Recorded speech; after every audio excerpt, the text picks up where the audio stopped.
अब जब इतनी जानकारी हम लोग को हो गई इस्लामिक लॉ के बारे में, तो अब लॉ यानी इस्लामिक कानून क्या है? इस्लामिक कानून या मोहम्मदन लॉ या शरिया लॉ क्या है? तो वो कोई आदमी के द्वारा तो लिखा नहीं गया, वो खुदा का आवाज है, खुदा का वॉइस है, खुदा का वर्ड है, अल्लाह ताला का वर्ड है, माने जो भगवान है, जो ऑलमाइटी है, गॉड। उन्होंने जो कहा उसको सबों ने नहीं सुना। पहला व्यक्ति थे हजरत मोहम्मद साहब जिन्होंने सुना। क्यों सुना, कब सुना, कैसे सुना, ये ज़्यादा महत्वपूर्ण नहीं है, ये सब विदित है। सिर्फ अभी हम लोग चूंकि कानून के संदर्भ को देख रहे हैं तो इतना ही काफ़ी है। उन्होंने सुना तो जो अल्फाज, जो शब्द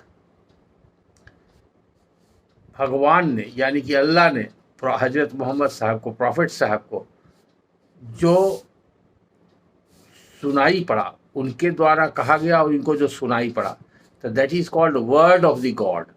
तो कुरान क्या है? वो खुदा की आवाज या खुदा के द्वारा बोला गया वाक्य या उनका ही शब्द है, वर्ड। तो इसकी परिकल्पना वेद में भी है। वेद में शब्द को ब्रह्म माना गया है। ब्रह्म का मतलब ऑलमाइटी गॉड। इसकी परिकल्पना ओल्ड टेस्टामेंट बाइबल में भी है। In the beginning was the word, word was with God and word was God. शब्द ही ब्रह्म था। तो ये भी मिलता है, जैसे तीनों धर्मों में ऑलमाइटी गॉड है, ओमनी प्रेजेंट, ओमनीसिएंट, ओमनीपोटेंट, उसी तरह से ये भी कंसेप्ट है कि शब्द के रूप में है। उतना ही नहीं, एक और सिमिलरिटी है। क्योंकि कहा जाता है कि इस्लाम के फॉलोअर लोग मूर्ति को पूजा नहीं करते हैं, तो इसीलिए मूर्ति को फारसी में बोलते हैं बुत। तो बुत को नहीं पूजने वाले बुत शिकस्त, और जो बुत को पूजते हैं, जैसे हिंदू लोग देवी देवता और भगवान की मूर्ति बना के पूजा करते हैं, तो इनको बोलते हैं बुत परस्त, तो बुत शिकस्त। लेकिन एक कंसेप्ट कॉमन है तीनों में। वो क्या है? जो हिंदुओं में, वेद में तो बहुत ज़्यादा डीप फिलॉसफी है। यहाँ पर ब्रह्म का जो स्वरूप है दोनों तरह का है, साकार भी है और निराकार भी है। तो ये जो है साधारण मनुष्य के लिए, जब तक उसको सही जानकार, वेद का विद्वान और जिसके पास आध्यात्मिक ज्ञान हो, ये किताबी ज्ञान नहीं और अनुभव हो, तो वो वेद में जो ऋषि लोग थे, जिनके पास बैठ करके शिष्य लोग सुनते थे, वो जो बोलते थे वो शिष्य समझते थे, उसी को उपनिषद पाठ कहते थे। वेद का ही पाठ है, वेद का उत्तर भाग माने लेटर पार्ट है उपनिषद। तो उपनिषद का माने ही होता है पास में बैठना। तो कौन बैठता था? जो आध्यात्मिक पुरुष, गुरु होते थे, ऋषि मुनि, वो उनके साथ उनके शिष्य, उनके फॉलोअर बैठते थे और वो जो बात करते थे उनको बताते थे। तो वो परिपाटी चलता है, इसीलिए इसको वेद को श्रुति बोलते हैं। माने कहीं लिखा हुआ नहीं गया प्रारंभिक काल में, तो सुन करके एक ने दूसरे को कहा, दूसरे ने तीसरे को कहा, इसी तरह से। तो उसी प्रकार से स्वरूप का जहाँ वर्णन आया है, तो बाइबिल में, कुरान में और वेदों में, शास्त्रों में आया है कि भगवान का स्वरूप क्या है। अगर निराकार है तो कोई भी, तो जिसका आकार नहीं है, मतलब फिजिकल बॉडी नहीं है, तो किस प्रकार का है? तो उसका वर्णन आया है कुरान में नूर के रूप में, मतलब रोशनी के रूप में। और वो रोशनी, जैसे रोशनी कई तरह की होती है, आग से भी रोशनी होती है, बल्ब से भी रोशनी होती है। आजकल हमारे पास बहुत संसाधन है, इसमें रोशनी होती है। इसके अलावा गॉड गिफ्टेड जो प्राकृतिक रोशनी है, सूरज की रोशनी सबसे अच्छी है, उसका चांद की रोशनी है, फिर तारों की रोशनी है। तो हर ग्रहों से रोशनी आती है, लेकिन ये विज्ञान कहता है कि सूर्य का ही प्रकाश जिन ग्रहों पर पड़ता है वो रिफ्लेक्ट होकर के वापस आता है। जब नील आर्मस्ट्रॉन्ग गया था चांद पर, तो उससे पूछा गया था कि चांद पर से पृथ्वी कैसे दिखती है, तो उसने कहा था कि चांद से भी खूबसूरत हमारी पृथ्वी चांद पर से हमको दिखाई पड़ती है। तो यानी कि पृथ्वी पर भी जो प्रकाश पड़ रहा है सूर्य का, वो रिफ्लेक्ट होकर चांद पर या अन्य ग्रहों पर जा रहा है। तो ये सब प्रकाश है, विभिन्न प्रकार के प्रकाश हैं। तो ये प्राकृतिक है। लेकिन जो ईश्वर का स्वरूप प्रकाश रूप है उसको बोलते हैं, वेद में भी आया है, भर्गो ज्योति। गुरु नानक साहब के ग्रंथ में उसको चांदना कहा गया है, और इस्लाम में उसको नूर ए इलाही कहा गया है, नूर। उसी तरह से बाइबल में उसको डिवाइन लाइट, ये सब light, sunlight, moon light, fire light, bulb light, mercury light, tube light, halogen light, जितना तरह का लाइट है वो सब आदमी के द्वारा बनाया गया है, और कुछ प्रकृति के द्वारा बनाया गया है, सन, मून एंड स्टार लाइट। लेकिन ये सबसे परे जो लाइट है वो डिवाइन लाइट है, यानी कि वो गॉड का एक स्वरूप है। वो आकार नहीं है उसका, प्रकाश का तो कोई आकार होता नहीं है। तो इस प्रकार से ये प्रारंभिक बातें हैं जानने के लिए। तो कुरान क्या है? Quran is the word of the God. और उसमें क्या वर्ड दिया गॉड ने प्रॉफिट साहब को? वो वर्ड से, वो बात कह करके जो उन्होंने कहा, उससे एक रास्ता दिखाया कि इंसान कैसे वहां तक पहुंच सकता है। That is path given to the follower of those words who will reach the destination. Ultimately goal जहां है वहां पहुंच जाएगा, अपने गंतव्य पर पहुंच जाएगा। तो मोहम्मद साहब जो थे पहले मैसेंजर थे और वही फाउंडर ऑफ इस्लाम थे। उन्होंने जो अपनी बात, अपना अनुभव लोगों को बयान किया और प्रचार प्रसार किया, तो धीरे धीरे धीरे धीरे धीरे उनके फॉलोअर बढ़ते गए।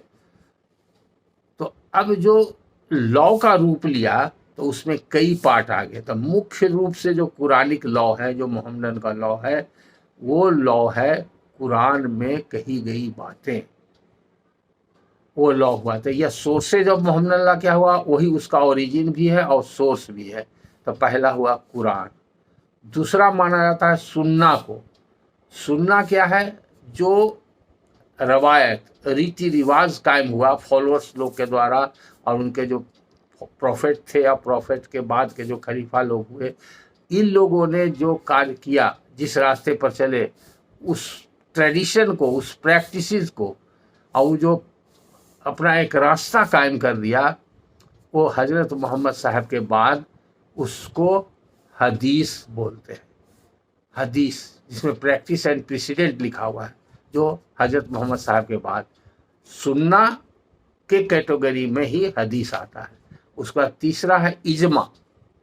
इजमा बोलते हैं कि जो एक ग्रुप का कंसेंसस, सर्वसम्मति से जो लगे कि नहीं ये अच्छा कार्य है, तो जो इस्लामिक फॉलोअर का एक ग्रुप बना, और उस लार्जर ग्रुप के द्वारा जो सर्वसम्मति से, सबके विचार से एक मत होकर के जो किसी कार्य के बारे में सोचा समझा गया, किया गया, तो उसको कंसेंसस ऑफ ओपिनियन बोलते हैं, उसी को इजमा कहते हैं।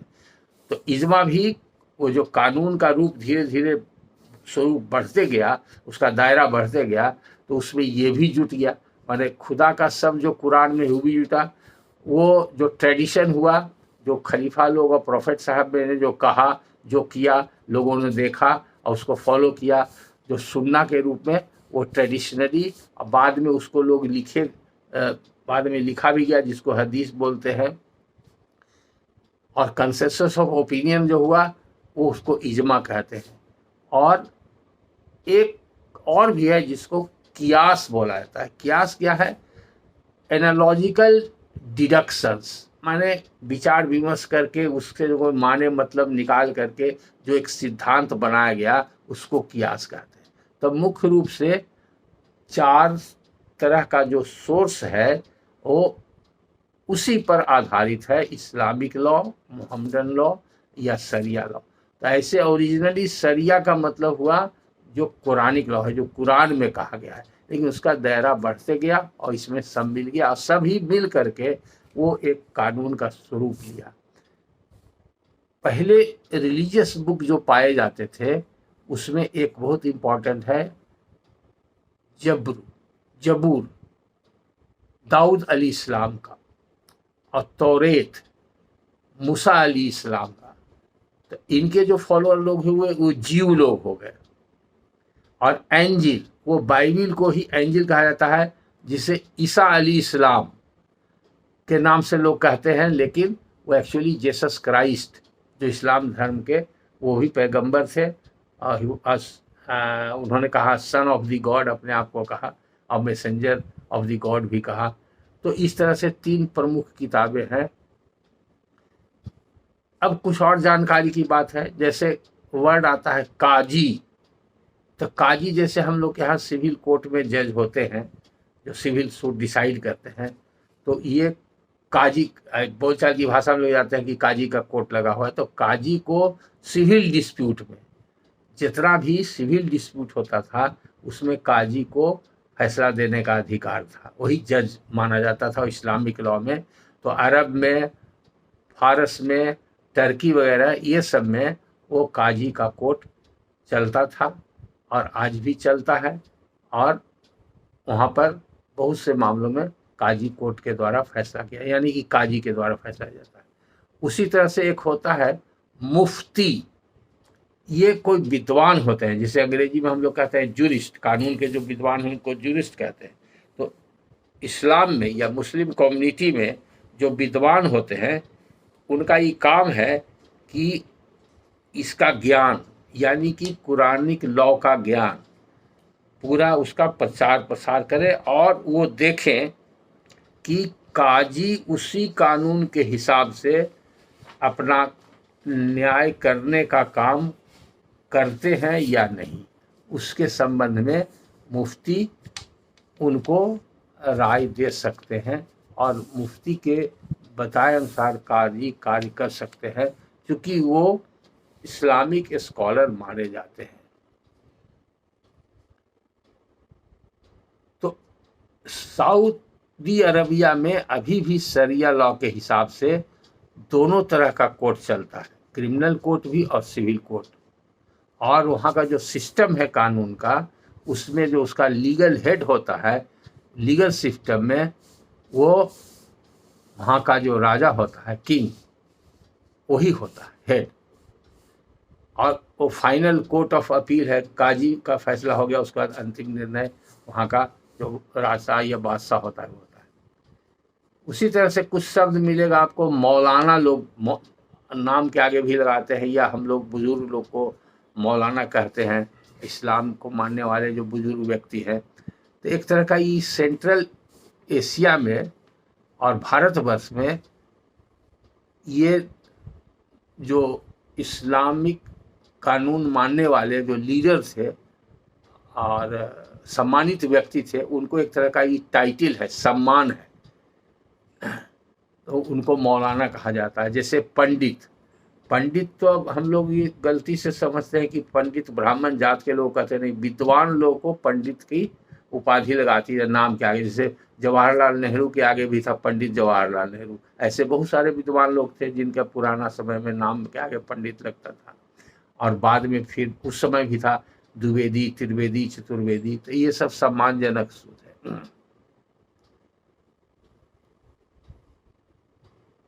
इस तरह से कुछ इम्पोर्टेंट बातें हैं जो इस्लाम धर्म के बारे में जानने के बाद ही जो शरिया कानून है और जो प्रावधान है अलग अलग विषयों पर, उसको समझा जा सकता है। और उसके आधार पर जब कोई समस्या आवे, जमीन संबंधी विवाद हो, शादी ब्याह तलाक संबंधी विवाह हो, मेंटेनेंस वगैरह के लिए खोरिस पोरिस का विवाद हो, हक सफ़ा का विवाद हो, वो सब विवाद का अगर मुसलमान के बीच में है, दो मुसलमानों के बीच में काम होगा। कोई वसीयत कर दिया, वसीयत से उत्पन्न कोई विवाद हो, प्रोवेट लेना हो, लेटर ऑफ एडमिनिस्ट्रेशन लेना हो, कब लागू होगा नहीं होगा, किसी भी मुस्लिम व्यक्ति को जो मोहम्मदन लॉ से गाइड होता है उसको कितना संपत्ति गिफ्ट करने का अधिकार है, गिफ्ट कैसे होगा, गिफ्ट किसको कर सकता है, वैलिड कब होगा, इनवैलिड कब होगा, इस तरह से बहुत सा इम्पोर्टेंट मसला है, इम्पोर्टेंट प्रश्न है जो कि जानना जरूरी है। और उसके बारे में भी बहुत से प्रश्न अभी हमारे पास पेंडिंग है, इसलिए वो सब अलग अलग चैप्टर वाइज, ऐसे बहुत बड़ा व्याख्यान हो जाएगा और एक दो दिन में संभव नहीं है। तो इसमें भी एक श्रृंखला के रूप में आपको आगे के व्याख्यान में सुनने को मिलेगा। लेकिन प्रारंभिक ज्ञान जानना चाहिए लोगों को, इसमें बहुत सा भ्रांति लोगों को है, और किसी प्रकार की गलत जानकारी रहने के कारण भी लोग के दिमाग में गलत कंसेप्ट बैठ जाता है और ख़ास करके कानून के बारे में भ्रम हो जाता है तो दिक्कत होती है। और ये बहुत बड़ी विडंबना है जो हमारा अनुभव है वकालत करने का और इतना वर्षों तक लोअर कोर्ट से लेकर हाई कोर्ट तक काम करने का, और बहुत सारा केसेज मोहम्मदन क्लाइंट का मेरे पास रहा है और आज भी है, और बहुत से लोग हमसे जुड़े हुए हैं जिनका केस करने का मौका मिला है। तो इस आधार पर हमने जो अध्ययन किया और जो अनुभव प्राप्त किया, तो उसके वजह से बहुत सारे लोग हमको मुस्लिम लॉ का जानकार मानते और समझते हैं और समय आने पर हमसे राय मशवरा भी करते हैं। और इसी कारणवश जब ट्रेनिंग प्रोग्राम में मोहम्मदन लॉ जजेस को पढ़ाने की बारी आई, तो जो पहले जो फैकल्टी मेंबर थे पढ़ाते थे, कोई वकील थे या कोई लॉ कमीशन के मेंबर थे या लॉ कॉलेज के प्रोफेसर या प्रिंसिपल रहे थे, ये लोग पढ़ाते थे। उसमें ज़्यादातर प्रयास किया जाता था कि कोई मुस्लिम स्कॉलर ही हो, कोई मोहम्मदन ही व्यक्ति हो जो मोहम्मदन लॉ के जानकार हो, तो वो अच्छी तरह से जानकारी दे सकते हैं। तो बाद में जैसे जैसे लोगों को मालूम हुआ, संपर्क हमारे से लोगों का बढ़ता गया, तो एकेडमी में भी मोहम्मदन लॉ का क्लास करने का ज़्यादातर अनुरोध हमसे किया जाता है और मोहम्मदन लॉ का जो भी प्रॉब्लम आता है उसको भी सॉल्व करने के लिए हमारी सेवा ली जाती है। तो ये सब कारण से जो मुख्य आम जनता के लिए मोहम्मदन लॉ की जानकारी, कोर्ट कचहरी के विवाद जो संपत्ति से उत्पन्न होता है और उसका निर्णय कोर्ट में होने के लिए दोनों पार्टी आपस में एक न्यायिक प्रक्रिया से गुजरते हैं, तो उसमें जितना महत्वपूर्ण जानकारी आपको चाहिए वो जानकारी जरूरी है। और अगले व्याख्यान में आप लोगों को वो सब जानकारी मिलेगी। ये आज छोटा छोटा 3 पार्ट में लेक्चर को इसलिए कर दिया गया कि बहुत से लोग कहते हैं कि लंबा लेक्चर हो जाता है तो सुनने में बहुत समय लगता है, उतना टाइम नहीं मिलता है। तो एक्चुअली ये आज का लेक्चर यहीं पर हम समाप्त करते हैं कि इसका ओरिजिन क्या है और किससे कहते हैं। लोगों को गलत गलत भ्रांति है और आज के तारीख में पॉलिटिशियंस लोग तरह तरह का व्याख्यान देते हैं। टीवी डिबेट में उल्टा सीधा व्याख्यान होता है, एक दूसरे को छोटा बड़ा नीचा दिखाने की बहुत तरह की बातें हो रही है जो हर प्रबुद्ध आदमी समझ रहा है। उससे आम जनता को कोई लेना देना नहीं है। न जो इस्लाम के सच्चे मानने जानने वाले हैं उनको कोई फ़र्क पड़ता है, न जो इस्लाम को नहीं मानने वाले हैं लेकिन वो धर्मनिष्ठ हैं, ज्ञानी व्यक्ति हैं, उनको भी ये सब से मतलब नहीं है। वो अपने अपने रास्ते पर जा रहे हैं। सब एक ही रास्ता है, रास्ता अलग अलग है कि सबका मंजिल एक ही है, स्थान गंतव्य एक ही है, उद्देश्य एक ही है। वो अलग अलग धर्मों में अलग अलग रास्ता दिखाया गया है अपने गंतव्य तक पहुँचने का। तो ये जानकारी प्रारंभिक होनी चाहिए। इसलिए किसी भी तरह का एक हिंदू धर्म मानने वाले व्यक्ति को इस्लाम धर्म के मानने वाले व्यक्ति में कोई पूर्वाग्रह नहीं होना चाहिए। उसे तो इस्लाम धर्म वाले को ईसाई या हिंदू धर्म वाले जो हैं व्यक्ति उनके प्रति कोई पूर्वाग्रह नहीं होना चाहिए। और अपने धर्म के बारे में भी कम से कम मोटी मोटी जानकारी तो जरूर होनी चाहिए हर व्यक्ति को। और ख़ास करके जब संपत्ति है, संपत्ति के चलते कोई विवाद हो रहा है तो और ज़्यादा आवश्यकता पड़ती है।